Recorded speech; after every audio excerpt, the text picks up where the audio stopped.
8 शादियां कर चुकी थी युवती, 9वीं बार रचाया ब्याह तो खुली पोल। हैरान कर देने वाला क्या है ये मामला और क्या है ये शादी करके फंसाने वाली युवती का खेल, आइए आपको बताते हैं। नमस्कार, स्वागत है आपका हमारे चैनल में। आपके साथ मैं हूं सना। महाराष्ट्र के बीड जिले से एक दुल्हन और कई दूल्हे, हैरान करने वाली ये घटना सामने आई है। दरअसल यहाँ एक फर्जी शादी गिरोह का पर्दाफाश हुआ है, जिसने ग्रामीण इलाकों के सीधे साधे युवकों को अपना शिकार बनाकर उनके घर और जेबें खाली कर दी। ताजा मामला उमापुर गांव में सामने आया, जहां एक युवती ने अपनी 9वीं शादी के जरिए एक युवक से लाखों रुपए ठग लिए। आरोपी युवती ने उमापुर के युवक से पहले अलग अलग जिलों के 8 युवकों से शादी की थी। हर बार शादी के कुछ समय बाद वह पैसे लेकर फरार हो जाती थी।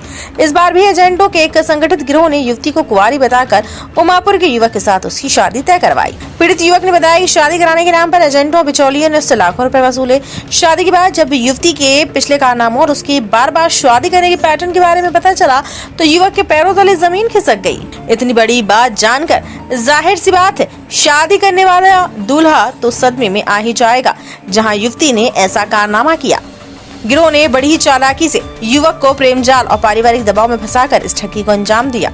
इस धोखाधड़ी का शिकार होने के बाद पीड़ित दूल्हे ने चकलंबा पुलिस थाने में शिकायत दर्ज कराई। पीड़ित ने जिले के पुलिस अधीक्षक से भी मुलाकात कर न्याय की मांग की। ये गिरोह ऐसे युवकों को निशाना बनाता है जिनकी शादी होने में कठिनाई आ रही है। गिरोह के सदस्य मैरिज एजेंट बनकर आते हैं और मोटी रकम लेकर फर्जी दस्तावेज तैयार करवाते हैं और शादी के कुछ ही दिनों बाद दुल्हन किसी न किसी बहाने से फरार हो जाती है। वहीं पुलिस द्वारा अब इस दुल्हन और इसके पूरे गिरोह की तलाश की जा रही है, जिसके लिए पुलिस द्वारा जगह जगह पर छापेमारी की जा रही है। मी योगेश शिंदे, राहणार उमापूर। माझ्या लग्नासाठी आम्ही स्थळ बघत होतो, माझे मामा, माझा भाऊ। तर ही बातमी माझ्या गावातील लग्न जुळवणाऱ्या एजंटला मिळाली। तर ते माझ्या घरी आले। ते मला बोलले, माझ्या मामाला बोलले, माझ्या भावाला बोलले की आमच्याकडे एक मुलगी आहे बिना लग्नाची, तर त्यासाठी तुम्हाला 3.5 लाख रुपये द्यावा लागतील। तर त्यांनी हो नाही करत 3 लाख रुपयामध्ये डन केले। 3 लाख रुपये त्यांनी कॅश घेतले, काही फोन पे, 1 लाख रुपये कॅश, 2 लाख रुपये फोन पे आणि एक 3 दिवसांनी लग्न करू म्हणून त्यांनी मुलगी आणली। 1-2-3 दिवसांनी उमापूर येथे उमादेवी मंदिरात माझं लग्न लावून दिलं। लग्न लावून दिल्याच्या नंतर काही दिवसांनी, 1 महिन्याभराने त्या मुलीची आई पण खोटी दाखवली, म्हणली आता मुलीच्या आईकडे जायचंय। नंतर त्यांनी खरी आई दाखवली, म्हणजे त्यांचं कुठलाही एकदम खोटा विश्वास, म्हणजे विश्वास कुठलाही ठेवण्यासारखं त्यांच्यावर नाहीये। ही जी टोळी आहे, ह्यानंतर त्याच मुलीने परत आम्हाला दाखवलं की माझे 8 लग्न झालेले। तिने स्वतःहून आम्हाला दाखवले, कारण की ती 1-2 महिन्याच्या नंतर निघूनच जाणार होती।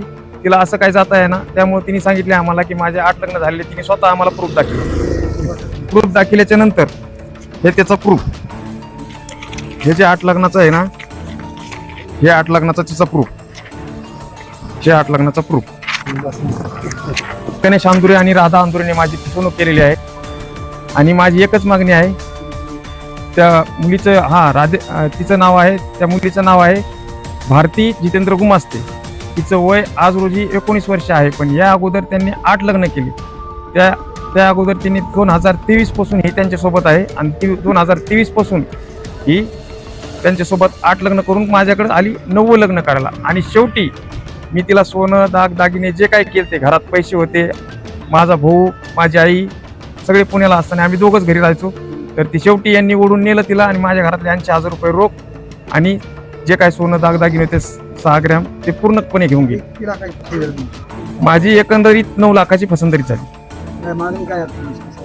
SP साहेबांकडे माझी एवढीच मागणी आहे की माझे हे गेलेले पैसे मला परत मिळावे आणि मला न्याय मिळावा, की यांनी सजा द्यावी, यांचे जे काय कार्य केले यांनी।